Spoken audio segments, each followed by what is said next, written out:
Pakistan has responded in kind to the US President Donald Trump's charge.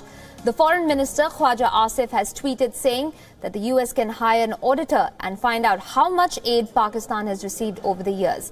Asif has even suggested that the audit will belie Donald Trump's claim of Pakistan receiving $33 billion in aid for the fight against terror. That's the Foreign Minister's tweet up on your screen right now. He has decided to respond to the President Donald Trump. He quoted a figure of $33 billion given to Pakistan over a period of the last 15 years. And now Khwaja Asif is saying that the United States could hire a auditor to figure out whether those expenses are true and to verify the figure offered by President Trump. Now, all of this follows, of course, President Donald Trump's first tweets of 2018, in which he made a stinging indictment of Pakistan's failure to act effectively against terror organizations operating on its soil. This, of course, has caused a flurry of activity in Pakistan. There was a Corps Commanders meeting earlier today. There was a National Security Committee meeting as well, chaired by the Prime Minister Shahid Khaqan Abbasi, who will also be meeting with his cabinet of ministers tomorrow.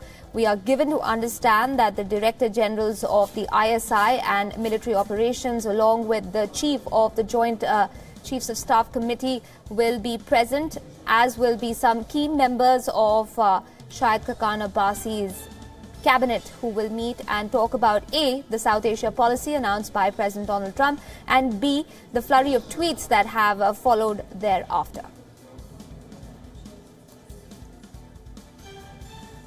But in the meantime, the man on your screens, Pakistan's Foreign Minister, has decided to respond to the US President Donald Trump's charge.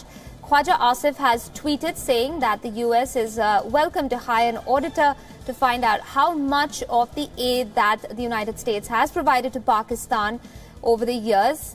Asif says that the audit will belie Donald Trump's claim that Pakistan's received $33 billion in aid for fighting terror outfits.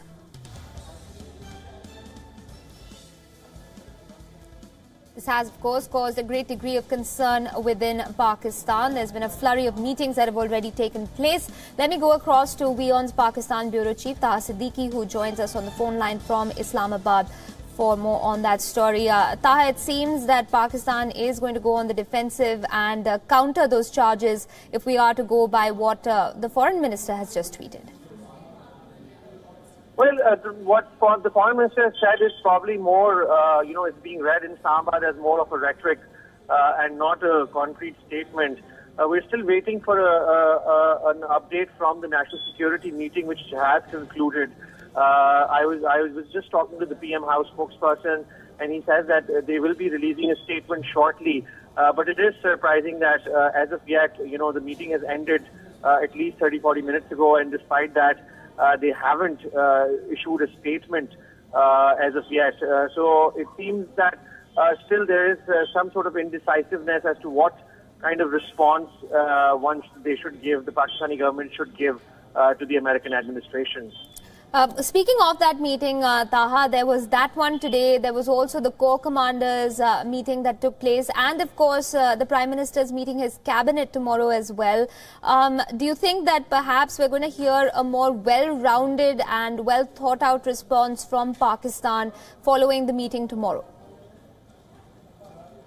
Well, some analysts in Pakistan are saying that that the Pakistani administration and the policymakers should also show some restraint, given the fact that, they're also reading into Trump's personality, who's been known for giving out statements that are not really backed by any facts. And in this case also, particularly if you look at it, the amounts and the figure he quotes in aid is actually false.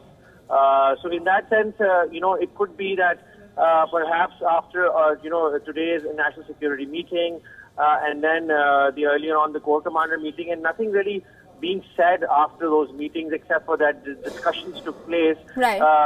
Perhaps predicts that the Pakistani government is sort of aiming for restraint right now. Absolutely. Taha, if I can also ask you, you mentioned Donald Trump's tweets that aren't always based in fact. They're also rather staccato in nature. We've seen President Trump go from praising Pakistan to denigrating Pakistan. We've seen Rex Tillerson, James Mattis, all sorts of individuals from the White House making sometimes conflicting statements on Pakistan. But do you feel the overarching sentiment, at least since the time President Trump has taken charge, has been one of bringing Pakistan to respond or at least act as far as fighting terror outfits goes? Well, it appears that Pakistan, that the United States really wants Pakistan to sort of act and does not want to completely alienate it. And in that sense, we always see sort of a push and then a pull in the administration and the way they have been, dealing with Pakistan, especially after Trump came into power last year. So, it seems that once, there's a harsh statement that comes out of, for example, the Pentagon, and then a softer statement comes out of, let's say, of the Afghanistan's, commander, the U.S. commander. So, it seems that the U.S. is not ready totally to sort of, go completely and absolutely after Pakistan as of yet. And they're still sort of, leaving some room for the relationship to improve if perhaps Pakistan sort of changes its policies. Absolutely, especially given the United States investment in Afghanistan.